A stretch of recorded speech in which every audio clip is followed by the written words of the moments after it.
Hello everybody, Michael here for Tactica Imperialis. Welcome to today's video. Today is just going to be a brief reaction to a trailer that came out yesterday from Games Workshop themselves. Yes, actually there are trailers that come out these days. There'll be a link in the description to Bell of Lost Souls, at least that's where I watched the video, so you can check it out there and see for yourself. But if you're in a bit of a rush, in brief, it was a spoiler for an upcoming release called the Horus Heresy Betrayal at Calth. You might think, oh, there's just the next Horus Heresy range to come out from Forge World, but the fact that it's coming out from Games Workshop's media market, not Forge World's, leads us all to believe that this is going to be those long-awaited Heresy plastics that had been bouncing around the rumour mill for Emperor knows how long. There'd been rumour of Horus Heresy plastics for ages. I just never covered it because, well, I've been busy and I haven't got time to do news and rumours anymore. But yes, the Horus Heresy Betrayal at Calth, which probably will be the Horus Heresy boxed game. Will it lead to a full Heresy range? We don't know. There was nothing really beyond a little bit of spiel and fluff, and then this, just to show us what it is. They didn't show us any models, didn't show us any rules, didn't have any interviews. It was literally just 5 seconds of this is what it is, and that was it. I think it also contained a release date, but I can't remember exactly. My brain's a bit fuzzy at the moment. So, what do I think of it? Well, it's awesome. Having a Horus Heresy plastics range makes the 30k game far, far more accessible. The 30k rules that Forge World has published are fantastic. I've played them a couple of times, and I think they're awesome. The Primarch rules look really good, and Primarch fights are epic. We fought Alfarius versus against Comrade Kurz, Kieran and I, and it was freaking awesome. And the models in that range are amazing as well, and so any way to get people playing that game, buying those models, I'm not going to complain. If it means you have to go through GW to get the original plastics and then get the resins from Forge World, so be it. But I think as an introduction to 30k, this is going to be fantastic, and if it gets more people playing 30k, all the better. I do have a couple of gripes though, and the first one is the choice of battle and legion. For those who don't know the Horus Heresy fluff, Calth was a fight in the, I'm not going to say on the eastern fringe, but in the Ultramar-ish area of the galaxy, fought between the Ultramarines and the Wordbearers. And you might think, yay, Ultramarines, that's typical. We usually get the Ultramarines in box games, and you're right. For 4th and 5th edition anyway. 6th edition we've had Dark Vengeance, and we've had this Space Wolves, Blood Angels, and we've now got Raven Guard coming up. And you might think, well, of course they do Ultramarines, they're the poster boys. They're the poster boys of 40k. They're not the poster boys of 30k. The first legions that people think of generally are the Sons of Horus. Well, it depends on who you ask really, but you generally will get the 4 main traitor legions. That being the Death Guard, the Emperor's Children, the World Eaters, and the Sons of Horus.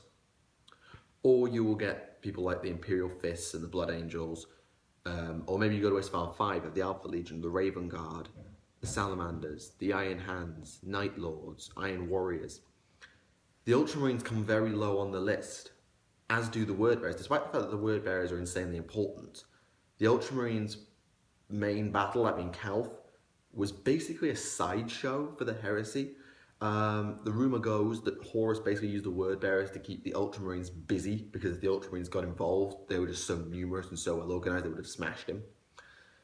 I doubt the validity of that completely. I mean, Guilliman was very clever, don't get me wrong, but I'm not sure how true that is. Either way, the Ultramarines didn't play a major part in the main battles of the Horus Heresy, that being Isfahan, that being, of course, the Siege of the Imperial Palace. They weren't there. So I do believe that they are maybe not the best choice for a boxed game all about, hey guys, here's the Horus Heresy, play a sideshow mission. Really?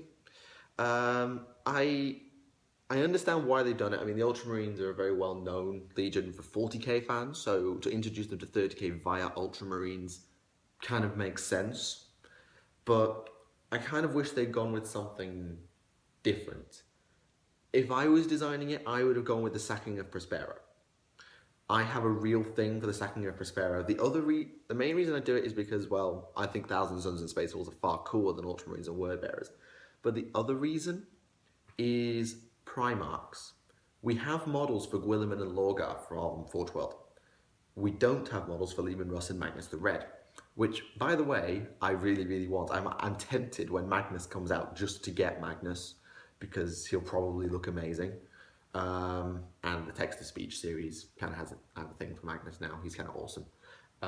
So I think it would be a really good incentive on Forge World to have those Primarchs in production, so as when everybody gets into the GW 30k with Space Wars and Thousand Suns, all of a sudden Leman Russ and Magnus will drop and everything will just explode because people will rush to get these new Primarchs because it's what their legions are.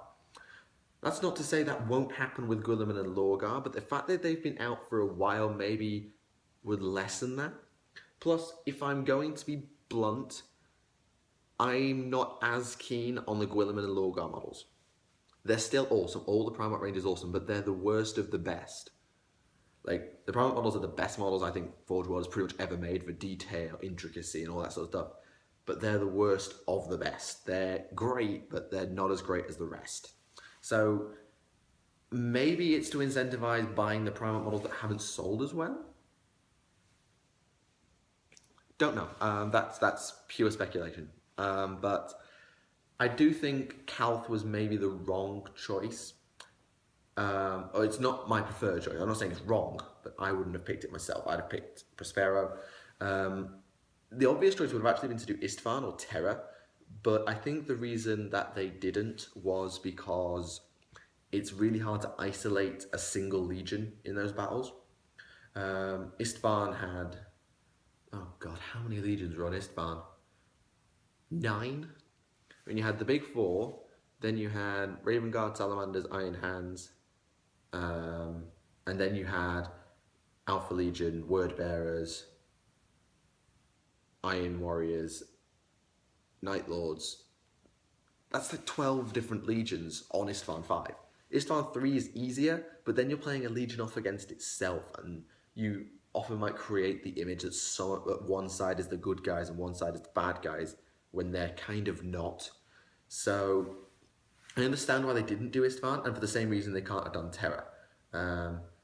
But I would personally have not liked to see Calth. I've not got a thing against the Ultramarines. I've got over like just dissing the Ultramarines because they're everywhere and looking like Smurfs. I've got over that. But I personally wouldn't have done Calth. That said though, I'm really excited for the game. I think it'll be absolutely awesome. And if it gets people playing 30k, it will be amazing. Will we pick it up and play it on the channel? I think so. Ben has expressed an interest in 30k. Kieran and I have both played 30k and enjoyed it. So we may get one box between us and then just thrash out a couple of battle reports for you guys. But I can't guarantee it. If it does happen, I'll let you know. We'll do an unboxing and we'll do all that stuff. So with that said, that's going to wrap up today's video. I hope you enjoyed it. I hope you found it interesting. Of course, my opinion is just my opinion. I'm interested to see what you guys have to say about this new box game because, well, it's Horus Heresy, and as people who, let's say the majority, haven't played it, I think it'll be interesting to get your opinions. Do you like the choice of legions that they're probably using? Do you like the setting? Do you think it will be a full plastics range that will basically overtake Forge World? Do you think that it will just be this box and then you have to go to Forge World for the rest? I'm really interested to see what you have to say. So comments down below, let me know what you think, and I'd love to have a discussion with you there. I will also put a couple of links to forums in the description, so as you can see what the rest of the internet is saying and join those discussions if you are a member. So thank you very much for watching. My name is Michael for Tactica Imperialis. I'll see you all again.